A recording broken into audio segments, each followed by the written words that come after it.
If you've ever walked through a park really early in the morning, you've probably seen it. A group of people all moving together, slow, graceful, almost like they're in a dream.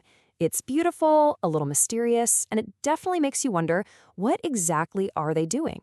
Well, today we're going to pull back that curtain and look at the heart of Tai Chi, the form. Okay, let's just dive right in. Take a look at these two guides. On the left, you've got these gorgeous, almost calligraphic line drawings, and on the right, a whole series of crisp, clean photographs. Now, they both represent Tai Chi, but wow, they feel like they come from totally different worlds, don't they?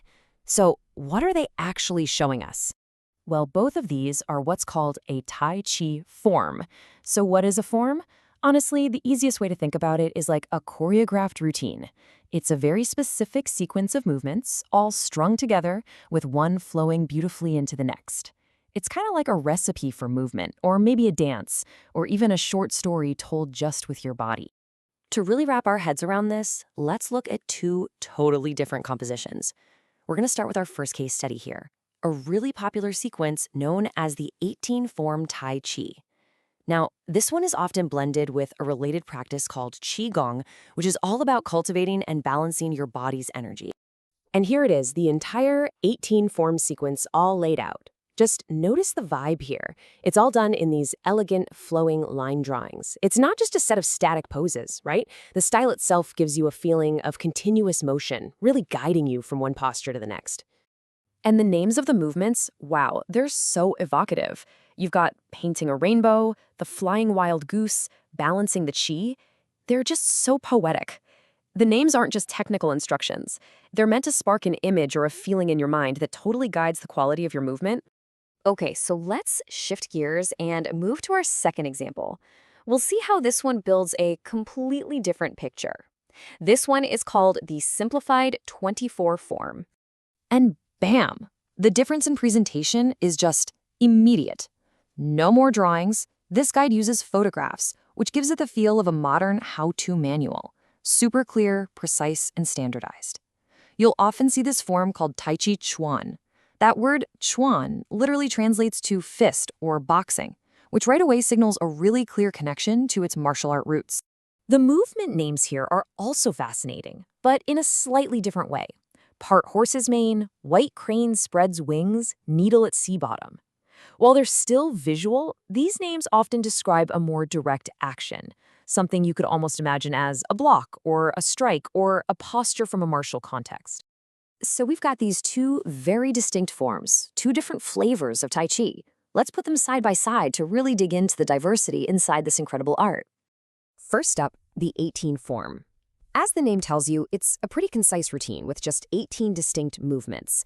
It's often practiced as that blend of Tai Chi and Qigong, so it puts a really strong emphasis on health, relaxation, and getting the body's energy, or Qi, flowing. Then you have the 24 form, a little longer with 24 movements.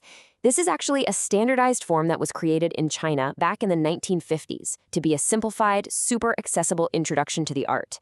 Fun fact, it's now the most widely practiced Tai Chi form in the entire world. So, let's just break it all down. On one hand, you've got the 18 form's artistic, illustrated style, its poetic names, and that clear health focus. And on the other, you have the 24 form's photographic precision, its standardized moves, and those obvious martial roots. Two different philosophies, both expressed through movement. But here's what's really fascinating. For all their differences, they share a common soul. If you look really close at the very first movement in each sequence, raising the arms on the left and opening on the right, you see it. The names are different, the visuals are different, but the core intention, it's identical. A calm, centered, quiet begin. So after comparing these two incredible examples, what's the big picture here? What's the main thing we should take away from all this? The key takeaway is this. Tai Chi isn't just one single thing. You should think of it like a massive tree with all these different branches. Each form is a unique branch with its own length, its own style, and its own purpose. And as we've just seen, even the way it's presented, those artistic drawings versus the precise photos, tells a rich story about where that branch came from and what it's for. So the real magic here isn't about finding the one correct or best form. Not at all. It's in appreciating the incredible variety of expression within this art. Whether it's 18 movements or 24, whether it's for health or for martial application, each form is its own unique path toward the exact same goal: mindful, flowing movement. And that leaves us with a final thought. A Tai Chi form is a very carefully designed structure that kind of paradoxically creates this feeling of inner flow and freedom. And it makes you wonder, doesn't it? Where in our own lives could a little bit of intentional structure bring more flow and harmony? That's definitely something to think about. Thanks for exploring this with me today.